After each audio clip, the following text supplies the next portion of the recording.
welcome to this video on how to stop caring about what other people think. It's not a how-to, but it is a bunch of reasons why you should stop caring. Let's hop right in. Reason number 1, you're hurting yourself.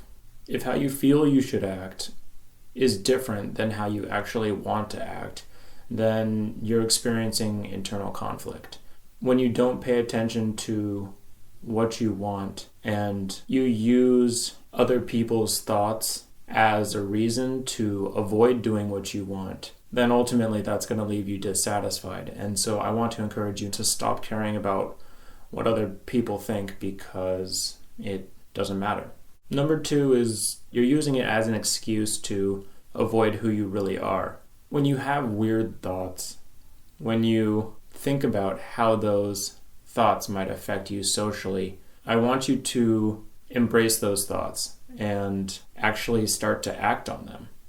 Because I think that weirdness, it brings people together. It might seem counterintuitive, especially when all you do when you see a weird person is you just want to get away from them. They're kind of the unknown, and that's terrifying. And you don't want to be associated with that because who knows what will become of you. That's not going to happen, and you actually might feel more fulfilled by owning all the quirks about yourself and hopping in, both feet forward.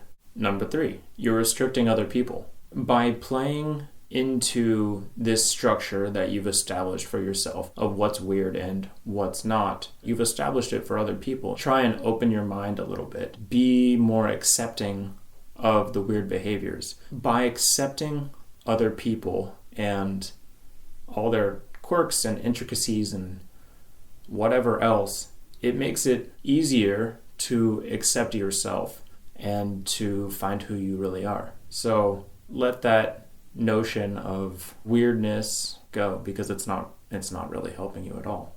Number 4, you can't control other people's thoughts. People are going to think what they want no matter what. And there's nothing that you can do to prevent that. So stop trying. Don't waste your energy and don't waste your time. You're hurting yourself by wasting these precious resources that you have. Don't do it. Just don't. So number 5 is, even if we're speaking the same language, there's still going to be information that is missing. People's definitions for things are dependent on their experience. So there are an infinite number of variations that could mean to someone else.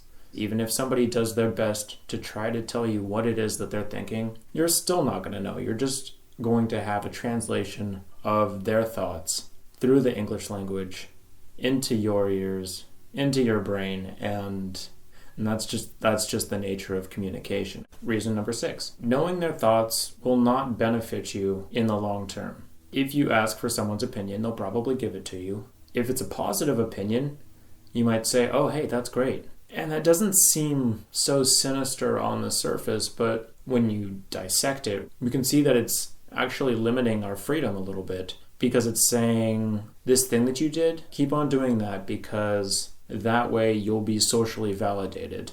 That way someone will like you.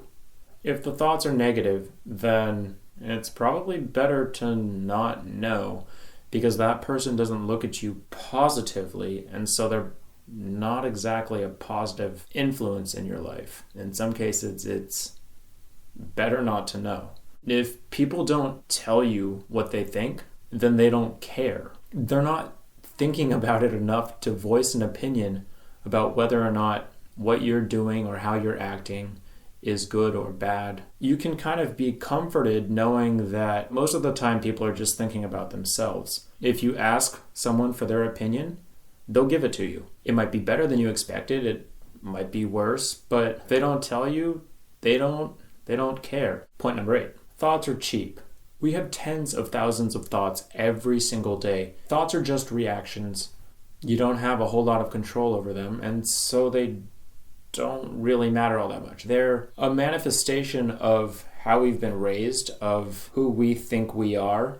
We've been brought up to think a certain way. And you could use the word indoctrination, or you could use something nicer. They don't really have any value other than social value, which is questionable at best.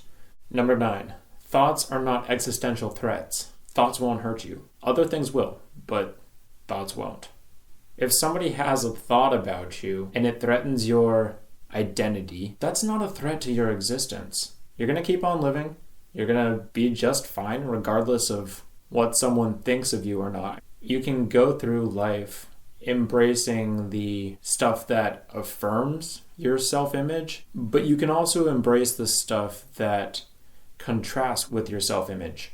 I think it's really powerful to get both sides to try and get the full perspective. Number 10 is that it feels good to not know. You can appreciate, you can revel in the fact that you don't know what other people think and that you probably never will. There are so many things in your life that will never have an explanation, and knowing who you are is probably at the center of it. Just enjoy it. You don't have to worry about it. The worry is actually, I know sometimes it doesn't feel like a choice. It just kind of happens like thoughts happen, but you can't actually choose to not worry about stuff all the time and not worry about how you're being perceived by other people. Just embrace the unknown and know that it's part of being human. Number 11, knowing who you are is an insatiable thirst. The more knowledge you have, the less you actually know. We want to know who we are. So when you go out and you get some information about who you are, and then you actually end up knowing less about who you are, then you also end up wanting to know more. And you can see that this turns into kind of a vicious cycle. I don't think that you need to be stuck in this cycle of knowledge. You shouldn't have to suffer as a result of not knowing who you are. And you can actually just appreciate the fact that you don't know who you are. And it's a beautiful thing. That's it for this video. I'd love to see what people have to say, if they disagree, if they agree. Come on, don't agree. That's boring. I hope this has helped you a little bit, and I wish you the best. All right. Bye.